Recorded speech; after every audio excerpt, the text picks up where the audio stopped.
The video is going to touch on eating disorder related topics, mention behaviors, symptoms, and overall things that are likely to be triggering for those who suffer from an eating disorder. So that is a warning for you to click away if you don't want to be exposed to that kind of stuff. And if you decide to stay, welcome to the channel. We're going to talk about a somewhat controversial topic today, which is the emotional effect of reaching one's goal weight when having a restrictive eating disorder. Yes, I lost weight, but along with that, I lost friends, warmth, strength, energy, peanut butter, health, my period, my hair, my personality, my mom's cooking, creativity, life. I just remember feeling very weak, tired, depressed, and cold all the time. I was very skinny, guys. I just remember feeling so tiny, like I didn't have a body anymore. It was very, very scary. I had lost any sort of curves I had. It definitely took a toll on my confidence. During this whole process, one of the hardest parts for me was reading and also in real life hearing comments about my weight. I had people saying, oh my gosh, eat a burger, you look so skinny. Why don't you just go eat? You need to eat. And hearing those things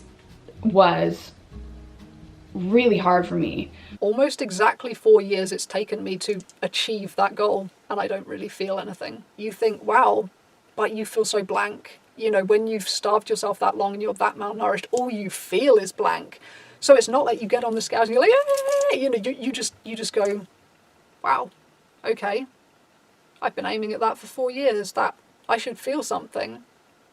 You don't. The discussion in the pro-eating disorder recovery spaces and anecdotes from recovered and recovering eating disorder sufferers often portray being at one's goal weight, i.e. their lowest weight point achieved by severe food restriction, in a purely negative light. And I guess let's lay some groundwork here first. So some people are suffering from these mental illnesses called eating disorders. A decent percentage of those people suffer from restrictive eating disorders in particular, which means that they restrict their food intake in one way or another, and in many cases the goal of that restriction is weight loss. Additionally, when a person holds weight loss as their goal, they usually have some sort of a benchmark, approximate or precise, that they strive towards. Obviously, not all restrictive eating disorders result in weight loss, and in the majority of cases, the weight that is lost is gained back eventually.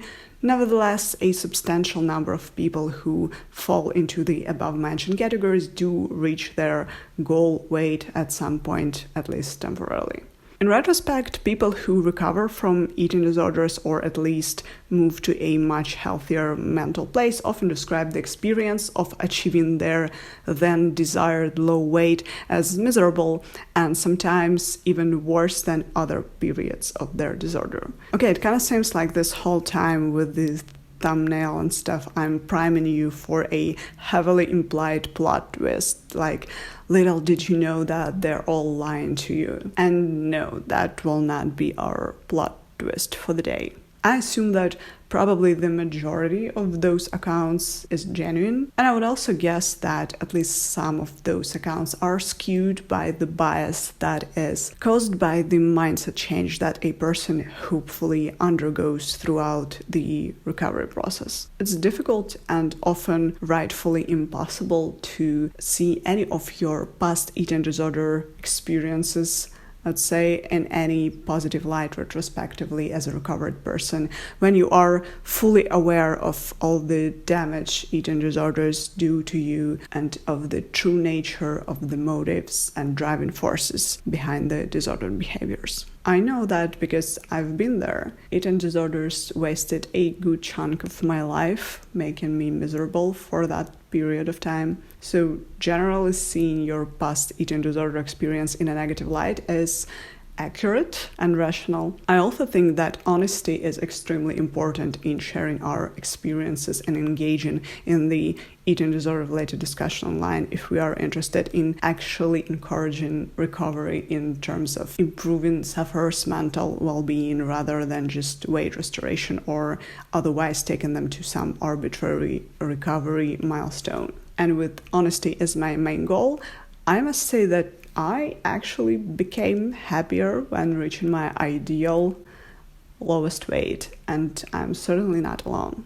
Before you dislike and report the video for encouraging disordered behavior, let me explain myself a little bit. First and foremost, if you are sick for a relatively long time with extensive binge and purge periods, the constant sense of lack of control, guilt, shame, despair, and physical discomfort in the binge purge cycle, in addition to an awful body image, becomes the new norm, and the restriction periods are really something you find joy in. And seeing the results of these restriction periods is even more exciting. Although reducing the eating disorder to just control issues is a sort of an outdated approach, for a lot of people the restriction is related to trying to regain control and take an agency over some area of your life, often when other areas feel completely uncontrollable. And seeing a lower number on the scale, a tangible expression of how supposedly in control you are,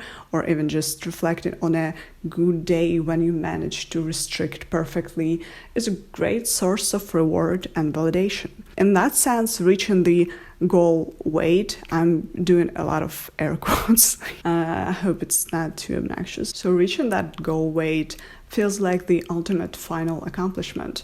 And at least for some time, as long as you manage to stick to your self-imposed limits and remain in control, you may genuinely keep on reaping the benefits. When I came back from school, my friends were telling me, oh my God, like you lost weight and you look pretty. I started feeling really good about it. I just thought that I did it. I was losing weight, I was going to the gym, and I felt great losing weight. Yeah, you will have some or many unpleasant physical symptoms and life issues to deal with in general, like, I don't know, being cold all the time or having constant fights with your loved ones who don't appreciate your noble goal of starving yourself, just to name a few. But the euphoria of being able to get and sustain something you struggle to achieve often outweighs those, at least for a certain period of time.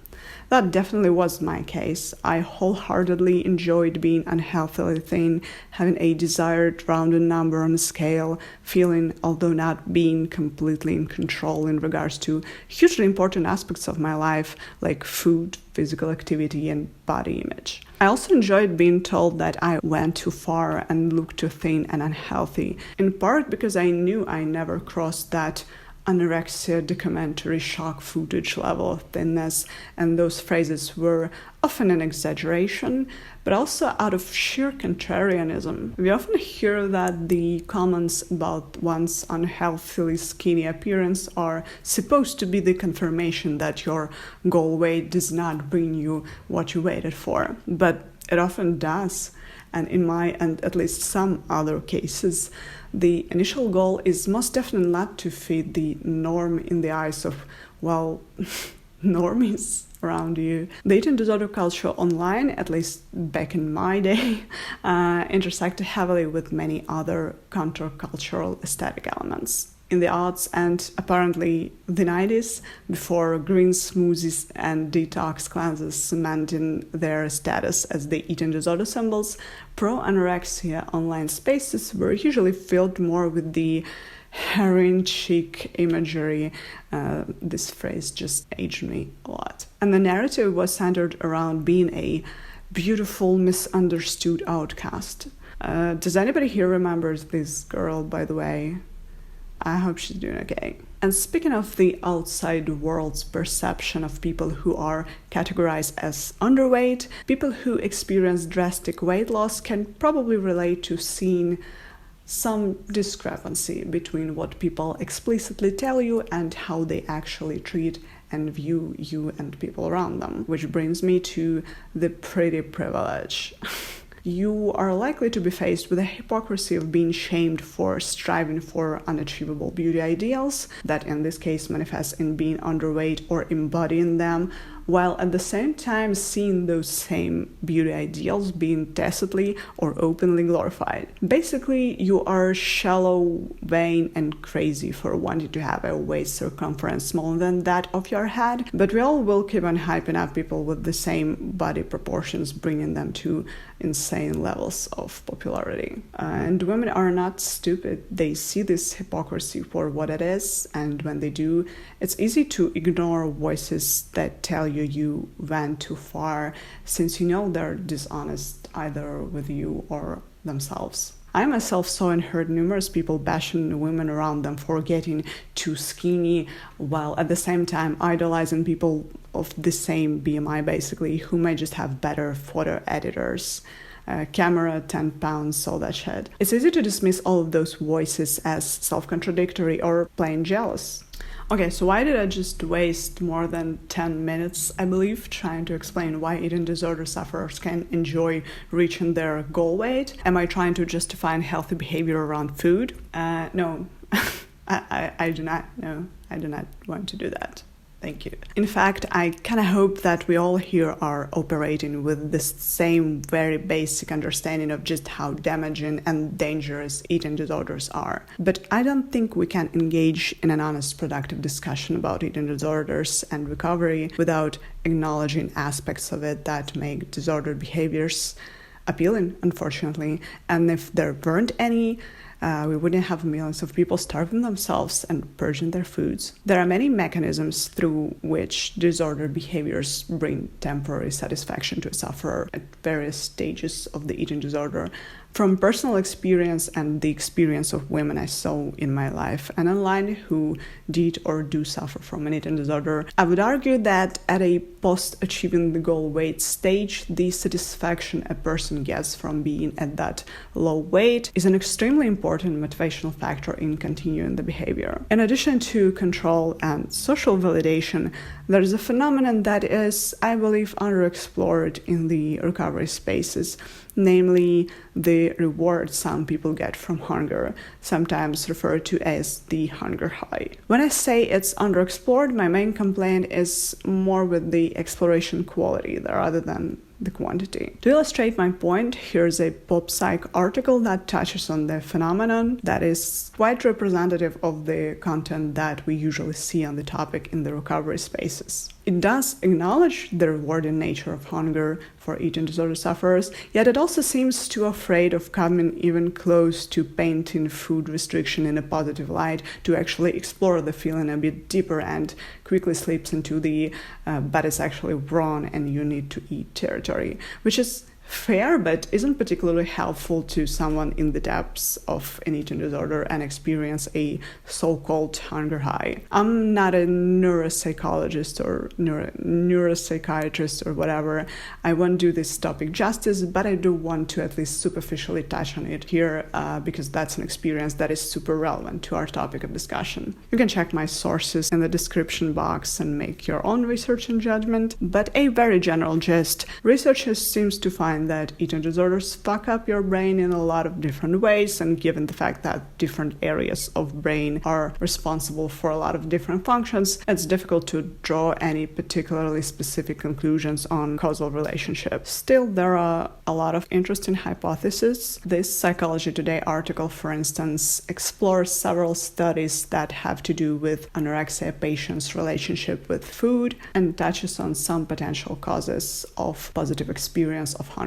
It says that in anorexia, increased release of dopamine into brain area called the nucleus accumbens during punishing, starvation, or exercise-related activities seems to induce an experience of partial reward, a pathway which, when reinforced over time, may help maintain the destructive patterns of undereating. This review article explores mechanisms that undereating activates in an anorexic brain. One of the articles the review looks at suggests that people with anorexia enter a vicious cycle whereby malnutrition and weight loss drive the desire for further restricted eating and emaciation. Evidence suggests that compared with healthy individuals who are vulnerable to developing an eating disorder might have a trait prior to eating disorder onset for increased extracellular serotonin concentrations and a different ratio in postsynaptic receptor activity.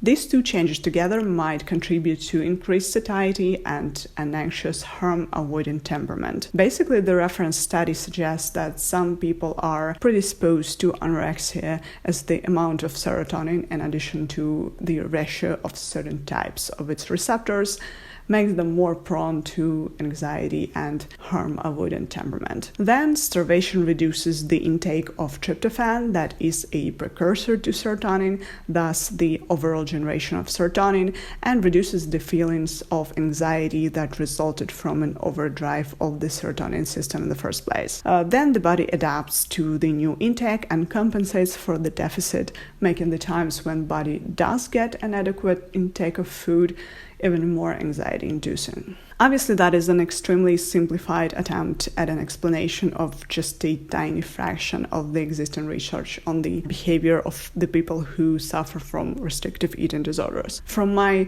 deeply unscientific subjective perspective, I can say that feeling better when you're hungry, as well as when you're skinnier as a result of prolonged starvation, is something I and at least some other people on the internet who suffer from eating disorders can relate to. The two, hunger and being thin, are obviously strongly correlated, and when you restrict foods for a prolonged period of time, they can bond together, forming a misleadingly bright alternative to the gloomy, dysphoric, joyless feeling of being powerless against an uncontrollable mass that is binging and purging. And if we do our best to understand the phenomenon rather than brushing off experiences of people that don't fit the "I lost weight and felt terrible" narrative, I believe we'll inevitably come closer to actually mitigating the causes of anorexia and other restrictive eating disorders. Because what do you do when everyone in recovery spaces tells you how bad they felt when they lost weight, while your experience seems to be the opposite? And at the same time, you see everyone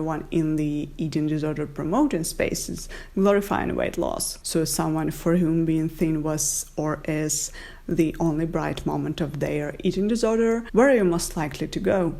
Feeling like you're some sort of freak of nature who's uniquely incapable of an adequate relationship with food and your body already comes pre-packaged with an eating disorder. Hearing numerous recovery advocates repeating the same thing, that losing weight and being at their thinnest didn't bring them any happiness, alienates you even more. It confirms all of your existing disorder-driven notions that everyone else may be capable of recovery, but not you, because you are uniquely damaged in some way. Not seeing experiences similar to yours and not being able to relate to stories you see intensifies the feeling of not belonging. It contributes to a lack of desire and motivation to reach out for help and try to get better, and it encourages the eating disorder sufferers who can't relate to the common narrative to either disregard their own experience or distance from the recovery community and or the idea of recovery altogether.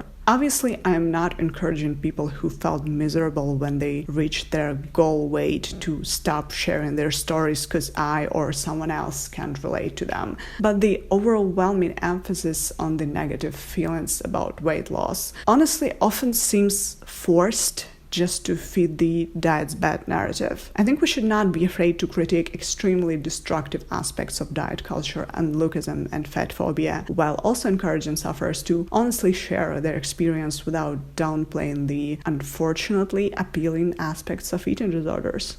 If you're struggling with an eating disorder or suspect that you may have one, please try to seek medical help. I would encourage you to go to your GP and or use any medical help you have available to you, really. The takeaway I want to leave you with is you are not somehow innately broken if you enjoyed being skinny. You are not alone in this, and this fact does not diminish your chances of getting better in any way, just as it did not diminish mine.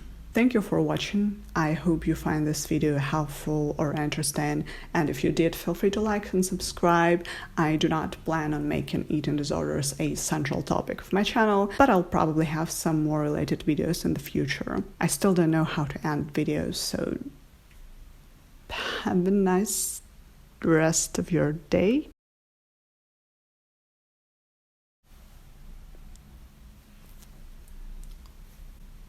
I think I look too shiny. Well, it's not gonna get any better, so I might as well. I'm incapable of speaking English today. Still, there are a lot of interesting hypotheses.